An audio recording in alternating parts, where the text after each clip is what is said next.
start the recording now. And we do have interpretation available today. So if you would like Spanish interpretation, please go to the globe at the bottom of your screen and select your language. And it's actually helpful if everyone selects their language. So if you're using English today, to select English, or if you are if you want Spanish, go ahead and select Spanish. All right. So pardon me, I'm a little thrown off here. Okay. Thank you everyone for joining us today. My name is Ann Wilson and I'm on the staff of Peak Parent Center, where I focus on transition to adulthood, as well as this alternative dispute resolution project, which is a partnership with the Colorado Department of Education. We're delighted to have Michelle Ney, who is one of CDE's special education facilitators, with us today. And you'll hear more from her later, but she is not only a facilitator, she has a lot of experience working with parents in the process. So we're excited to hear from her. Before I begin, I have a few items to go over. As I go over this information, please write in the chat what geographic location you're joining from, your role, whether you're a parent or a professional, or maybe both. And if you'd like to include anything general about your child, such as age or category of eligibility. We do, during the webinar, we like to have this be interactive and have questions. We can't get into the specifics, so we don't want to hear school names or things like that. But we do want to have interaction on a general level. So please add information to the chat. We're excited you're here, and we look forward to hearing from you. We do ask that you remain muted throughout the presentation. Please use the chat feature to ask questions. Again, if you need Spanish interpretation, please click the globe. And to view the live transcript, click the closed caption button at the bottom of your screen. This session is being recorded and, barring any technical issues, will be posted to our website. This webinar, again, is presented in conjunction with the Colorado Department of Education's Alternative Dispute Resolution Project. The project is intended to support communication and resolution of disagreements early in the process to avoid having to escalate the process. But we do acknowledge that conflicts may arise, and there are dispute resolution processes under IDEA that are available for those instances. We do have an upcoming webinar in April that will look more specifically about what is alternative dispute resolution and what is dispute resolution, because we find sometimes people aren't familiar with the specifics. Peak Parent Center is a parent training and information center, and we do not provide any legal services or advice. So as I mentioned, this webinar is presented as part of Colorado Department of Education's Alternative Dispute Resolution Project. The mission of the project is to provide a funded support system and toolbox of options to all special education stakeholders, meaning parents, teachers, service providers, anyone involved, administrators, anyone involved in the process. And the goal is to really improve collaborations and improve relationships, as well as prevent disputes. And one aspect of that is the facilitation. Another aspect is providing trainings and resources on the IEP process and communication skills. In some of our webinars, people have asked for some statistics, and so we've added this slide with statistics. If you can see, this list the three dispute resolution processes are mediation, state complaints, and due process hearings. And then over on the right is IEP facilitation. So the blue lines are 2010, and then it jumps to 2018 when facilitation began in 2017. So it was just a short year. So 2018 is the first year. And our data is a little skewed just because of the pandemic experiences have affected everything. But you can see that facilitation has increased as we've been doing it, and we expect 22 to be be an increase again. If you have any questions on the data, let me know. So before we jump to Michelle, I'm just going to give a few introductions about what is facilitation. And facilitation is an optional process that began again in the fall of 2017. It involves having an impartial facilitator. That is someone who will come to your meeting and support the communication at the meeting. They don't represent anyone. They're not on anyone's side, and they're not focused on the result. They're just there to support everyone to have a better meeting and make sure that everyone has a chance to participate. They are available for IEP and other special education meetings. The process is voluntary, which means that you can't make the other side do it. So it must be agreed to by both parties. And we're finding that even if you don't have a facilitator, that using those facilitative skills in meetings can make IEP more effective. Again, a lot of people aren't familiar with facilitation, and so sometimes we find some confusion that people are expecting something other than what it is. So we want to clarify that facilitation is not an advocate who will focus on your particular issue. They don't represent anyone. They're similar to mediation, and both of those are voluntary and impartial, but the process is different. In facilitation, you will have the facilitator in your special education meetings, and you're working toward completing your IEP, whereas a mediation is a little bit separate process outside the IEP meeting, and if you're able to reach an agreement, that'll be a legally binding mediation agreement. It's not a hearing. There's no judge or no third party saying who wins or who loses.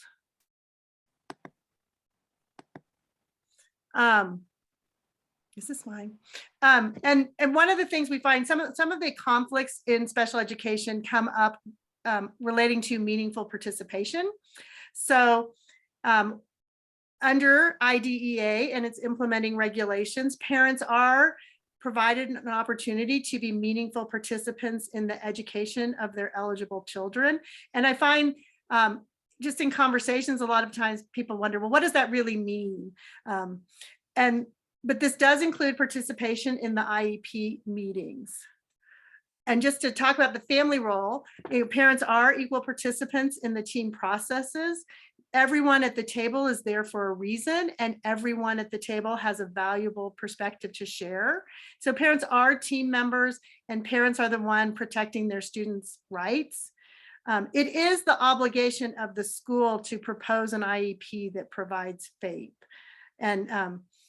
And there's so many options out there about how you might deliver different services. And so it's like parents are participants in trying to understand the needs and how we develop the plan of supports, but it doesn't mean that we get to just say we want this and we're going to get that. And we may talk about that a little bit more.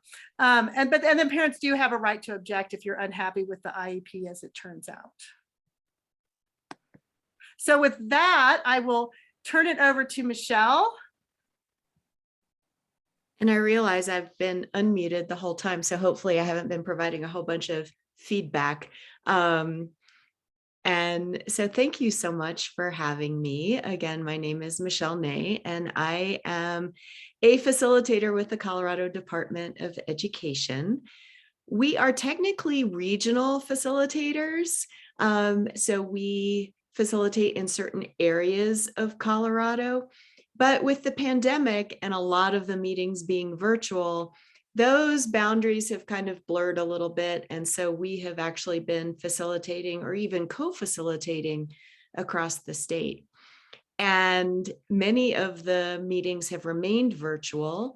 I think sometimes teams recognized that it was difficult for people to attend in person, and it was much easier to attend virtually, whether there were long distances to travel or work schedules to accommodate.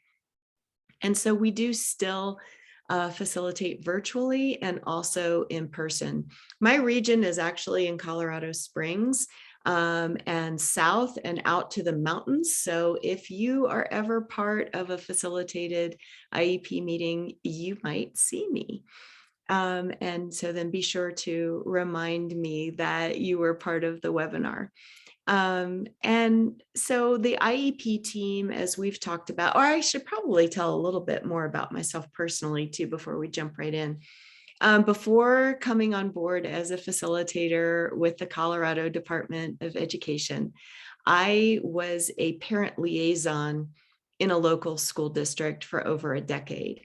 And so that has been my passion for a long time, working with families and schools to support special education, the process, and to work to make sure that communication is going well and that the child is at the center of the conversation. And in meetings over the past number of years, people will always say, well, if you're not an advocate, what do you do? And I'm there to support the child. I'm there to support the process. And many times, especially if things have gotten very contentious, people don't feel like there's any common ground at all. And there's always common ground, and that common ground is the child. And I've found that if you focus on that common ground long enough, you can often expand that and create space to be able to have the conversations, work through conflict, and get to where you need to be in support of the child, who always should be at the center of the conversation. And so on this slide, you see all of the team members on an IEP team, and these are required team members. And so, I don't know, I was looking in the chat, it looks like we have a lot of parents. And so if you've been in IEP meetings, a lot of times that can be really overwhelming because you feel like you're there by yourself and then there's this whole team, and it can feel very us versus them. But understanding, and I like this graphic of everybody being in a circle, there isn't any real hierarchy there in terms of that us versus them, although it can feel that way. And I can remember in my first IEP meeting as a parent, I was sitting there in that parent chair. My child was not there because he was just in kindergarten. And the team had already written in the IEP, in the strengths section, Kieran, my son, Kieran has no apparent strengths. He was a kindergartner. And I was devastated. I was so hurt and angry and scared. And I realized that, and I think I was able to understand that that statement was more about me than it was about my child. I think the team was not happy with me for pushing for an evaluation in kindergarten. Very long story short, Kieran, who had no apparent strengths to them in kindergarten, is now a graduate student. He'll be graduating with his master's degree next year. He's also a professionally sponsored athlete. And aside from all that, even if he weren't getting his master's degree, even if he were not following his dreams of being a professionally sponsored athlete, everyone has strengths. Everyone has strengths. And sometimes it's up to us as a parent to help other people see what those strengths are. But anyway, I'll talk for our entire time about that. We can move to the next slide, and I can talk a little bit about facilitation within that. Thinking about all the people around the table, sometimes it can feel difficult to have your voice heard as a parent. Everybody else has their specific role in the IEP meeting. You do too. But sometimes it can feel like, oh, and now we're going to hear from this person, and now we're going to hear from this person. and it can feel overwhelming. And some families are really good and feel comfortable about speaking up and participating, and then other families really don't feel like, even though there's a stated role for parent input, a stated place for that, they don't feel like they have that voice to be able to be heard. And if you add on to that a layer of conflict or a contentious situation, then that can feel even more so. And that's where facilitators can really help balance the room. That's one of the things that we do is balance that room and make sure that everyone's voice can be heard in the meeting. All right, you can go to the next slide. All right. So one of the things, and families can, this is kind of a continuum, and families can find themselves at different places on this continuum and prepping for a meeting. Sometimes I know that as a parent attending my own IEP meetings for my children, and hang on, I'm going to look at the question in the chat. Oh, okay. That's actually coming up. So about requesting a facilitator is coming up. So I'll make sure to answer that question. But I know that I felt really overwhelmed too. And even to so my youngest child on an IEP is actually a senior in high school this year. And I just attended my final IEP meeting as a parent. And it was still overwhelming to me. And I do this for a living.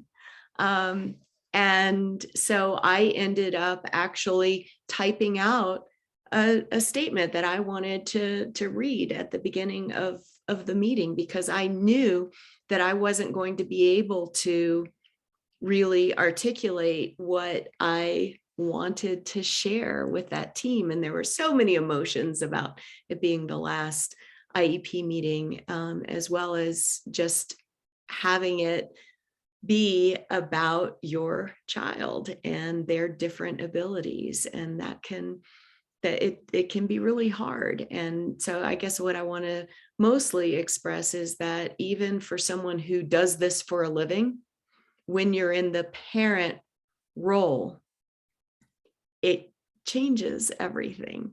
And so, being prepared for the meeting, providing input at meetings, and we'll talk a little bit about that because we have some tips for that.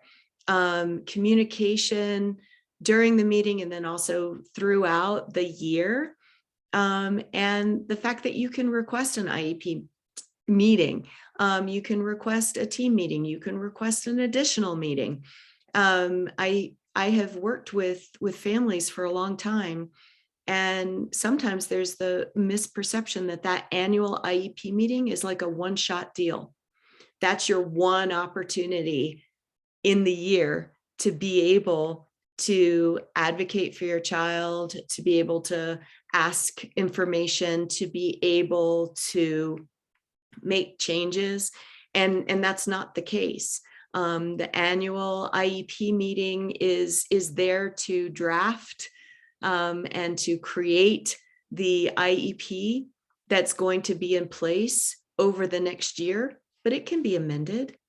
You can get together and talk with the team if you have additional questions.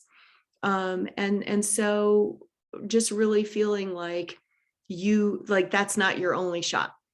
And so that piece, I think, is one of the most important things just to keep in mind, that it's not your only chance to communicate with the team. Michelle, just a quick, this is just kind of my question, or yes, please do. I know, well, I mean, a couple of things, like when I was new to the IEP process, I knew where there was this section for parent input, and I felt like it was almost like an assignment. I was supposed to say certain things. Right. Over the years, I was like, no, this is my time to say what I want to say. And I think my parent input sort of, I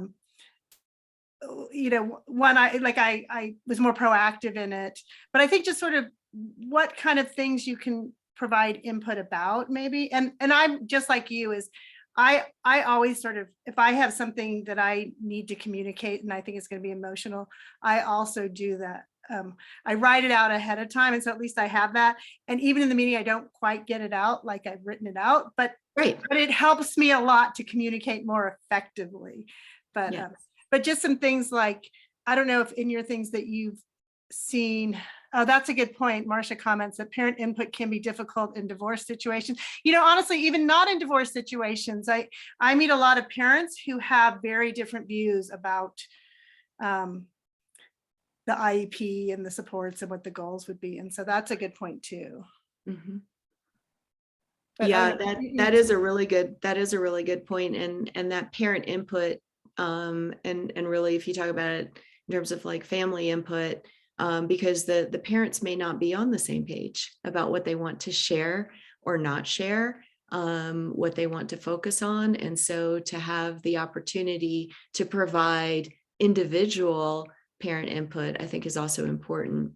And yeah, I think it's a really great opportunity to share about who your child is. There's a lot of data that's shared at the meeting. There's a lot of stuff that the school is focused on in terms of what the supports and services look like, what their recommendations are. And also how your child is experiencing the school setting. And so all of that is really important information to hear. But then it's also important, I have found, to share the narrative of who your child is, especially if it's a new team, or you're new to the school, you're new to the team, or new to special education. If your child is new and not known, and they don't know that narrative of who your child is, you can really help fill out that picture. The school teams see your child in school in that particular setting, and yes, across different settings within that school. They don't really know kind of who your child is outside of school. And so I think that's really, really important. And we do have a form. I think that might be, is that the next slide with the parent input form? I think so. I'm having a little conversation. And then another thing that I also, when I entered I was naive and young, I had this idea that the teachers knew everything about disability because they were special educators. And, then I understand that everyone is different, everyone is unique. And there are also some aspects of disability that are rare, they may never have seen before. And so there is a piece that I don't want to call it educating, but kind of letting people know more about it. And you probably have done more research than they have on the topic, but I wasn't really sort of aware of that. And then part of what this project can help you with is, how do you communicate this information? But I did have this assumption that sometimes people knew more about what my child's situation was than I did. And but really, you parents really are the experts. Yeah, that's a really good point. And I think too that sometimes when they fill out the health history and all this stuff, and you see the data, you see the scores, you see the outside reports, you see the health history, where sometimes the different ability can be described, and yet that might not paint a picture of who your child is. And so I think it works both ways. And that's why it's so important, just like Anne said, to share about your child and their different ability. Because sometimes maybe the school has had a student with your same diagnosis or the same, and yet the manifestations may be completely different. And so just to make sure that there aren't any assumptions going on any side of the table. But here's this family input form that we were talking about, or that I was referencing. And so, and this is by no means something that you have to do, but it's a tool that's there at your disposal if it's something that you would find helpful. We've had families say, you know, we're sitting around the table and everyone has a report to give, and we don't have that. And so then when it comes to family input, you know, you mumble a couple sentences about your child and then move on. This just gives a little bit of structure, and gives some, maybe just some prompts to get you thinking about what you might want to share, how you might want to share it, and prepare in that way. And so we've had families who use this parent input form to prepare for their IEP meetings or special education meetings. And Michelle, we jumped out of order, so I'm going to jump you Oh, I'm back. sorry. Oh, no, that's okay, because we were on that, but I'm going to jump you Yeah. back to youth participation, or Yes. student role. Sorry, not because my Absolutely. son actually, for unrelated to self-advocacy, but just because of meeting schedule at times and nowhere for him to go, my son actually attended every IEP meeting of his life from age 3, because they were usually before school and there was nowhere for him to go. But so it can start anytime. Yeah, that's and that's a really good, that is a really good setup for this slide. So we a lot of times have families asking, well, should my child attend the meeting? Should they not attend the meeting? Should they attend parts of the meeting? And that's really, you know, obviously really encourage that self-advocacy, that input, especially as the child is getting older. But and one of my kids didn't attend quite that young, but actually started attending their own IEP meetings in elementary school, because they wanted to be part of the conversation, and they wanted to they wanted to give their input, especially when you're talking about accommodations in the general education setting, about what's helpful, what's not helpful, what they might find helpful. They might even be struggling with things that we're not aware of, and that comes out in that conversation around accommodations. And so really encourage students to attend. I know that for me, there were some parts of the health history that when one of my kids was younger, I didn't want them to hear that, because I thought it would be upsetting to them. And so I did not have them attend that part of the meeting. But then when we got to talking about goals and accommodations, then they joined for that part. And so just, you know, and I was intentional about that and communicated that with the team, that I didn't want that part of the meeting to be with him present. So you know, I think you know your child best, and so you have that option. It doesn't have to be an all or nothing. And also, if you find that, you know, at different ages it may be appropriate, it may not be something that you would think would be a good thing, because you want to have certain conversations as well. But you know, consider having that be a conversation that takes place outside of the meeting, maybe before the meeting, or as a separate meeting, so that your child can be there and can participate. And there's no better way to keep the IEP meeting focused on the student than to have the student actually there. And so, you know, I've facilitated a number of meetings where the student is there, even at a very young age. And then certainly as they get older, that input is so important, because it also allows the student to get buy-in into what those supports and services look like, by being part of that conversation and part of the IEP development.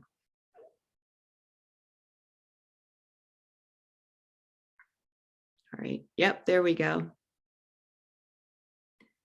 So I can talk a little bit about requesting a facilitator and kind of what we do. And if you do request a facilitator, we're free, so it doesn't cost anything. And then Anne, maybe you could go back and talk more about what you all do with Peak. But in terms of requesting a facilitator, the CDE website, it's the ADR, which stands for Alternative Dispute Resolution page on that. There's information about facilitation, and then there is a big red button right there in the middle of it that says request a facilitator. And if you click on that, then it takes you to a smart sheet form, and you can fill out the facilitator request form. They'll ask you information about the school, what type of meeting, whether it's been scheduled or not, and what the concerns are. And then you would also put in information. If it's the school requesting, they would provide contact information for the family. If it's the family who are requesting, you would be asked to provide contact information for the school, because it is, as Anne had mentioned earlier on, it is a voluntary and optional process. And so before a facilitator is assigned, one of the wonderful people at CDE will reach out for agreement to make sure that the other participants, whether it's the family or the school, then are in agreement to having a special education facilitator support the meeting. And so once you fill that out and agreement is gained, then you're assigned a facilitator. And it would be, I have 3 colleagues, so there are 3 facilitators who facilitate meetings for CDE. So it would be one of the 4 of us. If it's a virtual meeting, you might even get 2, because we have found that co-facilitation is really great in the virtual format, because it allows one person to stay really focused on the screen, on the meeting, and another person to chart. And so that is just kind of it's informal note taking. It doesn't take the place of meeting notes. And as facilitators, we also don't take the place of anyone on the IEP team. But we do chart, which kind of creates group memory, a visual memory of what was talked about, next steps that were agreed upon, that kind of thing. But anyway, so in the virtual format, we have been able to co-facilitate because we're not driving to meetings. And so we're able to have 2 facilitators for one meeting. Can you, Michelle, if you have any sort of talking points or tips for parents who want to suggest getting a facilitator for their team? Yeah, for sure. And so if you don't have to talk to the team first, but if you want to, you could say, hey, I just attended a webinar and a CDE facilitator was there talking about facilitation. We come into support meetings and to help communication. It doesn't have to be a contentious meeting. I have facilitated a number of meetings where the meetings just felt big, and so not even a contentious. There was no conflict, that was ongoing. And so just to be very clear about that, so that nobody feels bad about, oh my gosh, you feel like you need to ask a facilitator to come. Why? Am I not doing my job, or is there a problem? And so, there's always going to be somebody who's running the meeting. When you have a facilitator running the meeting, it allows everybody to be in their role. Like we saw in that slide, the seats around the table, you can fully occupy that role without feeling like you need to also be running the meeting. And so, some of the things that we do is we develop the agenda together with the meeting participants before the meeting.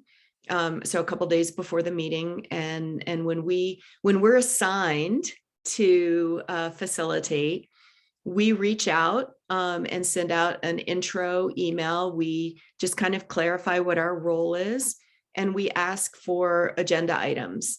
And then we create the agenda, and we're timekeepers, we're charters, like I said, and we help run the meeting. We help ask clarifying questions.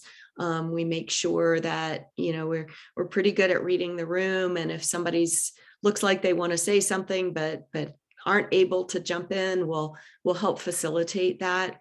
I know I'm kind of jumping all around, trying to answer all the questions, but we're not there to write anybody up or to report back of any wrongdoings. We're not there to tell people what to do. We're not there to, like Anne had said earlier, call any winners or losers or anything like that. We're there purely to help support the meeting, and really sometimes if things have been contentious, we can create that space for relationship repair to start happening. And I hopefully you can feel that I really believe in this work. I love facilitating meetings, and we've seen some really great things happen for families and for schools who were really at a loss on how to proceed with next steps. Yeah, go ahead. As I mentioned earlier, facilitation is optional, and so not every state has it, but it's a really promising practice. So I think the majority of states have it in some form or another. From what we know, we think our project offers more than some of the other projects. But one thing, I was on a meeting with parent centers about a month ago, and people were kind of talking about the different facilitations in their state. And one state was that they were encouraging, I think, new teachers to use a facilitator, just to use that as a model for a model for a good meeting, so they would have that kind of foundation. So that's another way that it could not be a conflict. But I don't know if you guys have experienced that, but one of the states said they'd had that. Yeah, and I think just understanding what our role is as facilitators, and that we really do come in as neutral third parties, and sometimes, especially the school teams can be really nervous. Oh, the Colorado Department of Education is sending somebody to our meeting, and then it's me that shows up, and they're like, oh, that's not bad. But we're really there to help. To make things easier in the truest sense of the word, and to support everyone around the team, and ultimately that is in support of the student. So I'll jump in just kind of Yeah. to highlight, and then maybe Michelle can share a little bit more about family liaisons. Mhm. So we do, there are a lot of resources for families out there. Let's see. Oh, yes, facilitator services are free to anyone. It's a free service. Is it up to the family to inform the school that they've requested a facilitator? Does the facilitator reach out directly? CDE reaches out directly to the school. And then, Michelle, you can, in your experience, how do schools react to facilitators? It's interesting. I would say we send out surveys after the meeting to participants to just inform our practice, how we're doing, what seemed to work with facilitation, what maybe didn't work with facilitation, that kind of thing. And our responses are overwhelmingly positive, even from participants who may have been a little reluctant at the beginning. So like I said, it's voluntary. You're in agreement to have a facilitator. That doesn't mean that everybody's happy that there's a facilitator there. You can agree to it and still kind of be like, I don't know what this is. And I remember talking to one person out in, I was facilitating a meeting out on the Western Slope. And I was explaining my role, and I said, well, I'm not here to make any decisions, and I'm not here to replace anyone on the team. And the school administrator was like, well, why are you here then? And I said, well, that's a really good question. And we ended up, we held the meeting, and then she ended up a huge fan of facilitation and has ended up requesting a number of additional facilitations. So, I think that sometimes if people don't know what facilitation is, it can sound kind of scary, especially, with the Colorado Department of Education coming in, but like we're doing an audit or something, and that's not what we do.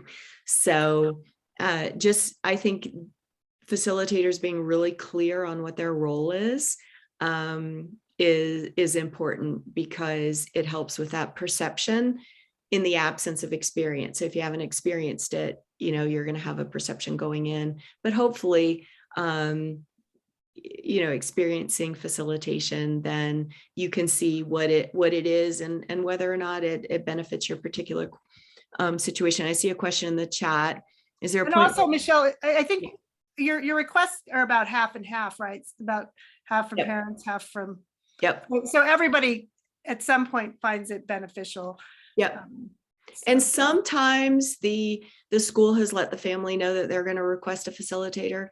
Sometimes the family has let the school know, but you don't have to. So I'm looking at the chat, and I know you addressed this too. It's not up to the requester to gain agreement. Somebody at CDE does that even before a facilitator is assigned.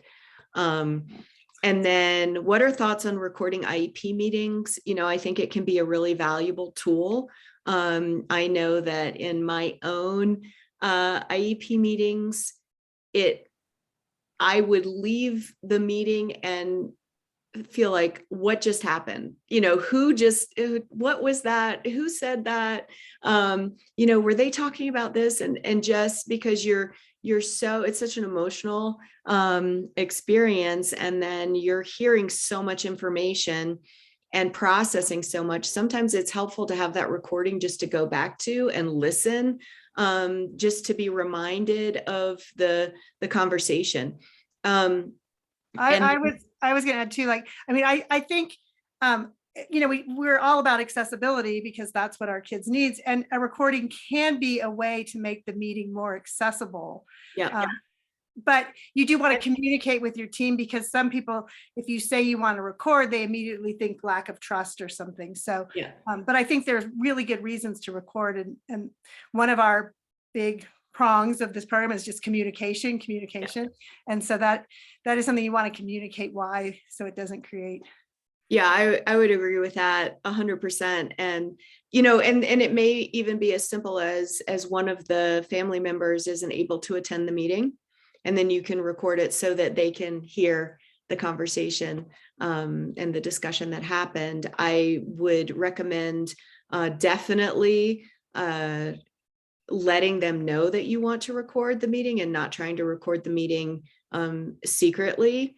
But definitely letting them know. Typically, as a family, if you ask to have the meeting recorded, obviously if it's virtual, they can click the record button, and then there's a recording for everyone. But if you're recording on your device, on your phone, or if you have some other recording device, then typically the school will also record on their end, so that they're two matching recordings.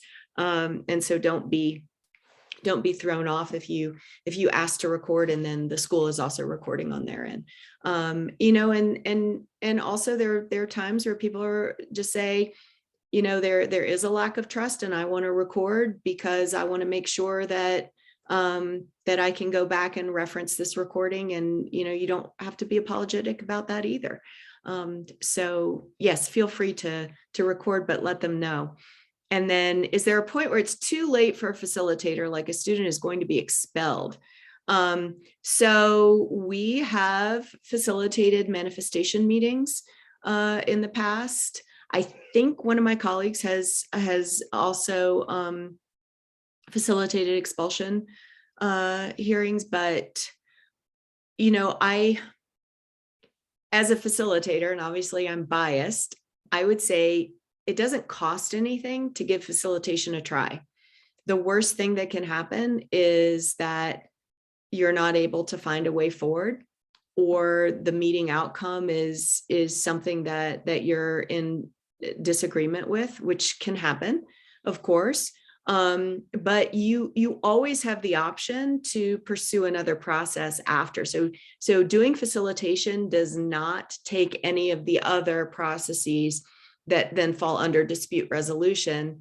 outside of alternative dispute resolution off the table. So agreeing to facilitation does not mean that you can't then also pursue something else if facilitation doesn't work. And so we used to be called, we're now alternative dispute resolution. We used to be called early dispute resolution, but we changed our names because people were thinking, well, we're not already in dispute in some cases. And so we thought alternative would be a better reflection of our role. But I would say give it a try. It doesn't cost anything, and it also doesn't rule anything out in the future.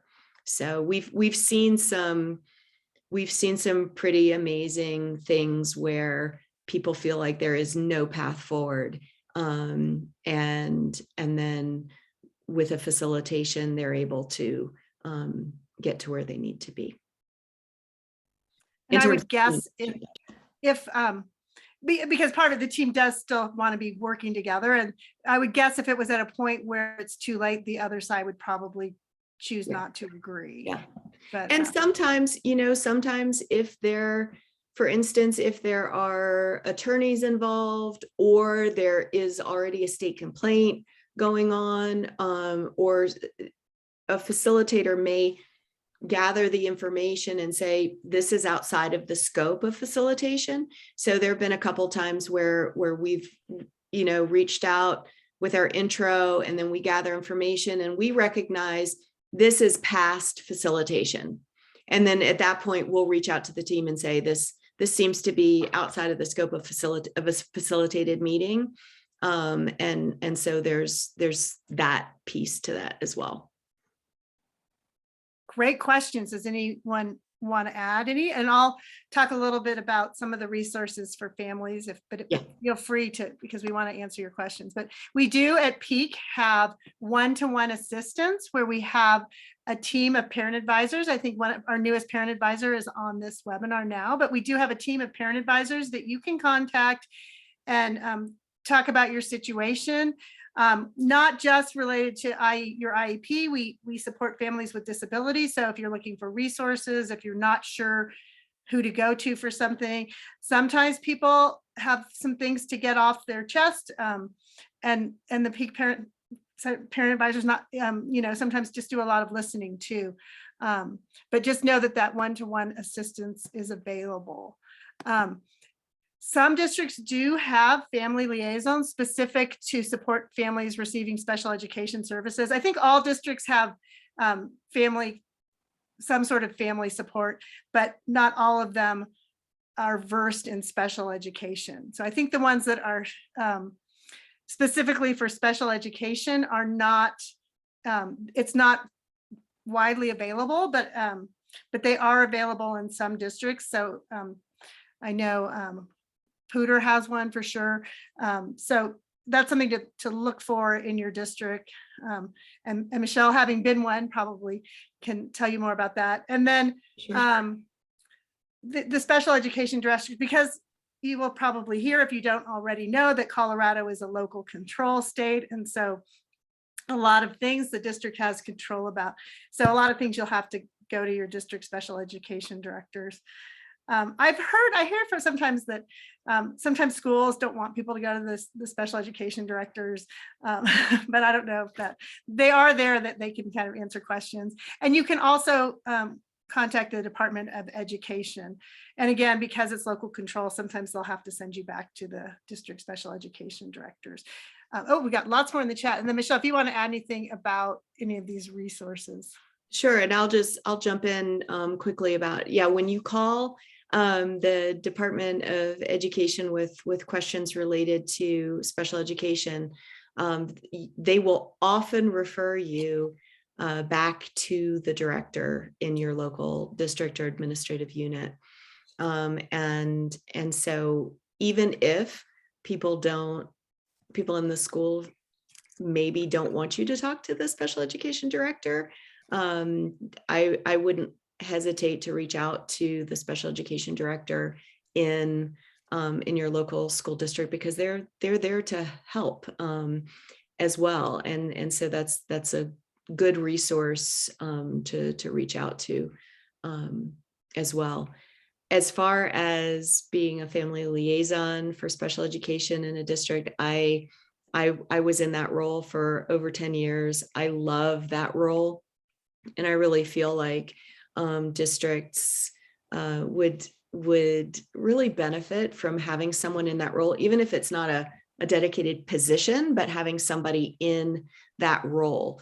I think it's a really important piece of special education.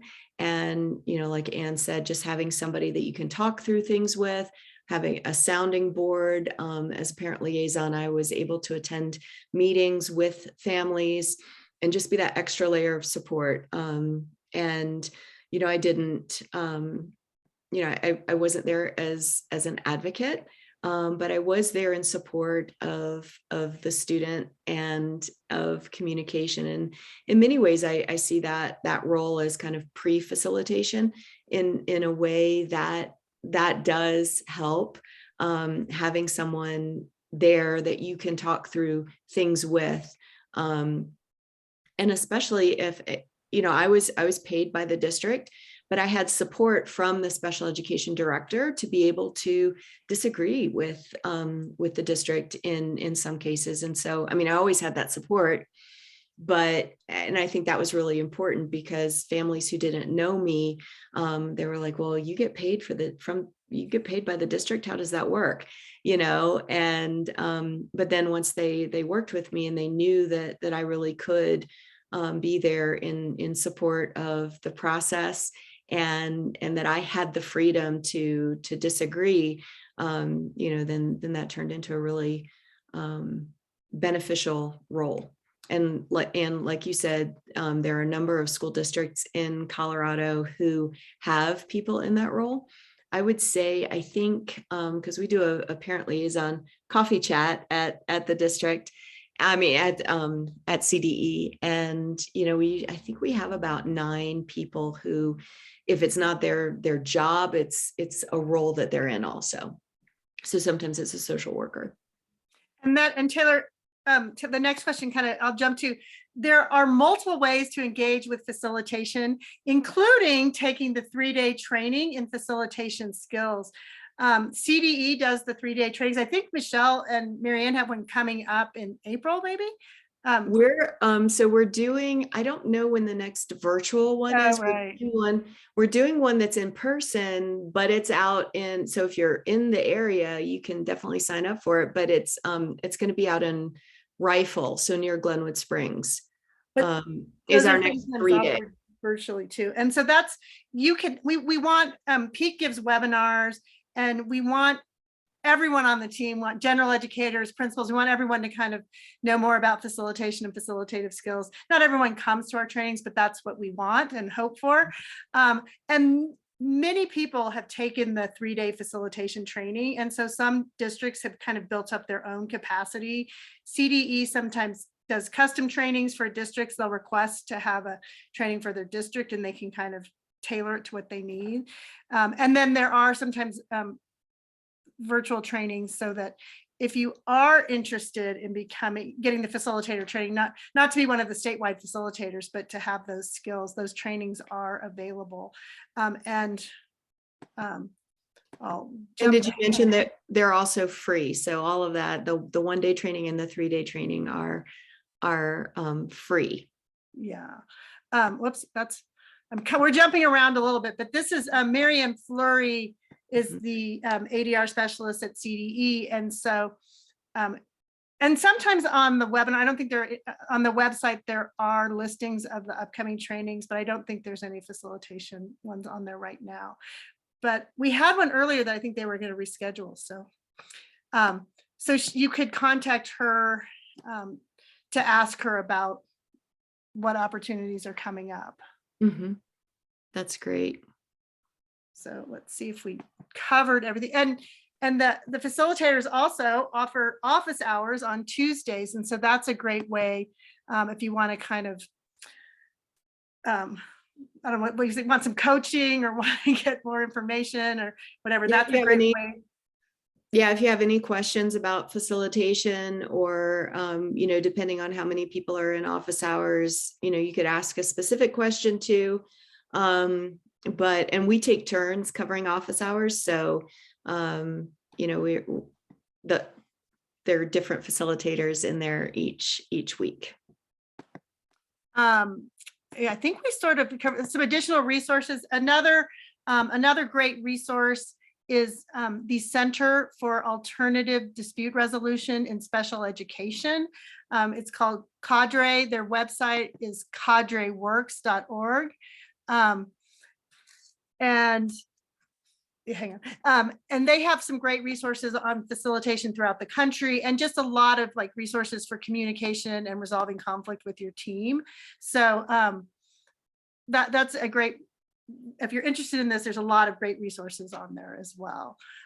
Here's Mary Ann's contact information again, and she's the one if you want to find out about trainings for facilitation. And then we do have additional webinars coming up in April. So please come back and join those. We're just about out of time, but does anyone have any last questions? I do see another question. Those. I do see another question in the chat, and I think I think your question was specific to like reaching out to somebody. So, and maybe if you could let her know how to that's Mary reach Ann, out to a parent advisor. Oh, do you mean parent advisor? Oh, sorry. I thought you meant for the thing for Peak. It's parent advisor at peakparent.org, right? Sorry about that, Marcia. I thought you meant the facilitator training, but yes, our parent advisors. There's also a number you can call, which I usually have right here, but I don't have it right now, but it's on our website. Erin, if you happen to know and want to put it in the chat. Okay, perfect. And they're great. Like I said, all of the parent advisors are also parents of students with disabilities. And so they're a great resource, and they have a lot of information, not just about IEPs. So please make use of that resource. Yeah. And also just if you do request a facilitator and I happen to be the facilitator assigned or involved in your meeting, my role as a facilitator would be different than that parent advisor and parent liaison piece. And so I would really be there to support the meeting and certainly, gather information and help build the agenda, but not to give advice. So that advice piece, that real kind of partnering support, you'll definitely want to talk to a parent advisor. Yeah, and that's one of the hard parts, I think, is sometimes there's so many different people to talk to and so many different resources. But I do think that just having that one-to-one parent advisor is a great resource that Peak offers. And sometimes it might be outside of what we do, but they have just a lot of knowledge about who's out there, or kind of maybe reduce the number of calls you have to make. So and again, we're just parent training information and resources, but if they can refer you to other resources if there's something else that you need. So thank you all for joining us today. Thank you, Michelle, for being our guest. It was wonderful to have you. Thanks for having me. I could talk about this stuff all day long. I know. It's like you can probably tell.